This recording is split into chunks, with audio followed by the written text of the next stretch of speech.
All right, cruising on here, locked on UCLA. The Bruins, obviously, they have one big-time commit, Javonte Floyd from Georgia in the 2026 class. Mick Cronin made it a point to go after an athletic center.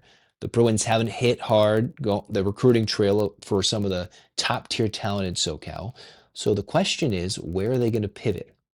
There's a lot of connection between them and Christian Collins, a St. John Bosco product, who surprisingly had pushed his recruitment and commitment date to the spring, then reopened his commitment when it was the final three of UCLA, USC, and Kentucky, with many experts leaning him to choosing Kentucky.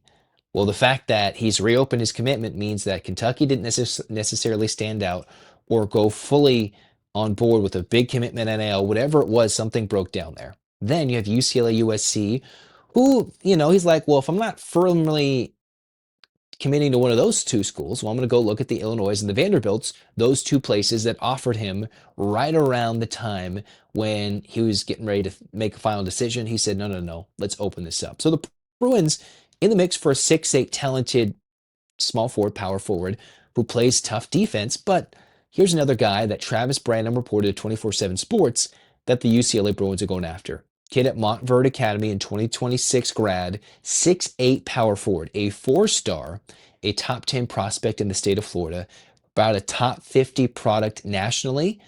And he's 6'8, and this is what Adam Finkelstein had to say about Filin, a 4-star product. 6'8, he's got a 6'11 wingspan. He's a wiry athlete who can run and jump, top speed and explosiveness when it's going. The only problem is he can't exactly shoot. So the numbers aren't the best on three-point shots, 23%, less than 60% at the free throw line. But what Finkelstein had to say, the director of scouting for 24/7 Sports, an elite defensive prospect and almost blocks 2 shots per game and has more than a steal per game. All right. So what Cronin needs on this year's team is that defensive player in the post. And now, obviously, if the UCLA Bruins could have had the guy who could play a little bit of offense and play elite defense, they'd have that. Jamerson can't stay on the court long enough defensively without fouling to work, and his limitations offensively don't make him as good of an option as Xavier Booker when he's clicking on all cylinders. So what Cronin is trying to make sure he gets next year, a center, and then an elite power forward defensively, because he's going to lose the scoring of Tyler Bilodeau.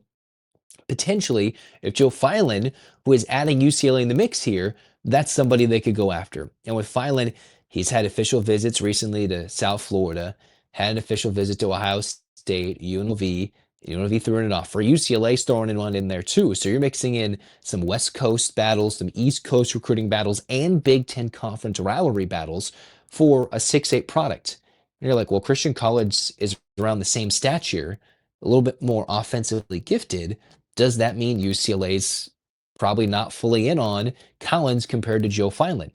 And my wondering is if this is getting linked out there, UCLA might be trying to pivot to a plan B. All right. And I think with Cronin, the way this team is super senior laden, he might go after one extra high school commit. They have Floyd, and with Bilodeau graduating, I think he wants another guy in the wings. Brandon Williams been in the program for 3 years. EDJ is already a junior. You got a lot of guys who you still got to convince to stay and a lot of roster spots to fill out. So this year in recruiting, UCLA has to go after a guy that can help be an elite rim protector. And that's what he really misses on this team, the elite defensive intensity that Cronin wants so badly. And that's what we're seeing. He might even sacrifice the offense, the extra NIL dollars, go find that in the portal, and on the back end, pack the post with rim protectors. So as the numbers already said already, he is a 23% three-point shooter. And I'm not sure if that's fully the high school line or if that's him stretched out to the college line. But at Montverde Academy, he's not really shooting that well, but his defensive intensity is something that's always going to catch the eye of a Mick Cronin staff. He will sacrifice the offense down low sometimes to get an elite rim protector and a guy that gets in the lanes. He touts the development of Clark turning into an elite National Defensive Player of the Year to eventually a top tier, a solid offensive contributor by the time his senior season came together. And that's what made UCLA elite. You found a freshman scorer, a little bit of Amari Bailey. You had senior talent around you, some rim protection, and a super senior stopper on the wing. And if they can develop a guy like a Filin, that would fit well into Mick Cronin's defensive mold. But the more they recruit this guy, the less likely it is for Christian Collins. I think Collins would fit well with Mick Cronin as a top tier freshman in the state of California, but it appears that might not be looking the case. Another thought I want to leave with you is there's been a growing number of mid-year transfers, all right? Some of which coming from the G League, some of which coming from Europe.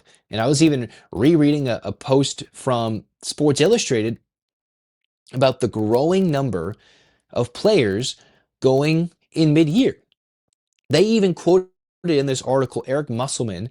This is about what, mid-December, so this is at the time of this recording a week old, that Eric Musselman was quoted in this Sports Illustrated article saying, "We need a body," the USC coach, after their win against an opponent. The semester ends on Wednesday. If we could somehow get another player, I'd like to get that done too, if we can make it happen. That's Eric Musselman, who's just across town talking about the need to build a roster still midseason. Now they're missing Rodney Rice. He's out for the year. They have, I think, another player who's out for the year, if I'm not mistaken.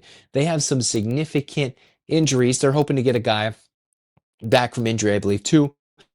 But this is a team where you're like, man, you look at former G Leaguers who were recruited late, like Abdullah Ahmed, who went to BYU late in the recruiting process. Guys who have a semester of eligibility who might come through in the middle of the year when the semester break happens. And that's why you start to see these high schoolers leave high school early, come in, go college, right? Then you have Europeans or international recruits, or you mix in the G Leaguers who are trying to build something. Some teams are looking for centers. Why wouldn't UCLA try that option? Obviously, it's pretty tough to bring in guys for a quarter, but if you think about it, if they come in for a quarter and they are just eligible enough by the time the tournament happens, then they could be a quarter sensation, right? UCLA got one of those players come in, I forgot the name of him, but come in the 2021 Final Four run during the COVID situation. Obviously, a little different because you had the year of eligibility gifted back to the players.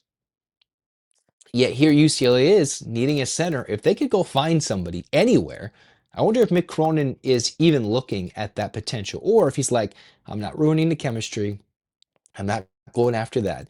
Just wondering if he could go out and find somebody like some of these other schools are doing. Oklahoma, who just added somebody, 23-year-old Russian in the middle of this year.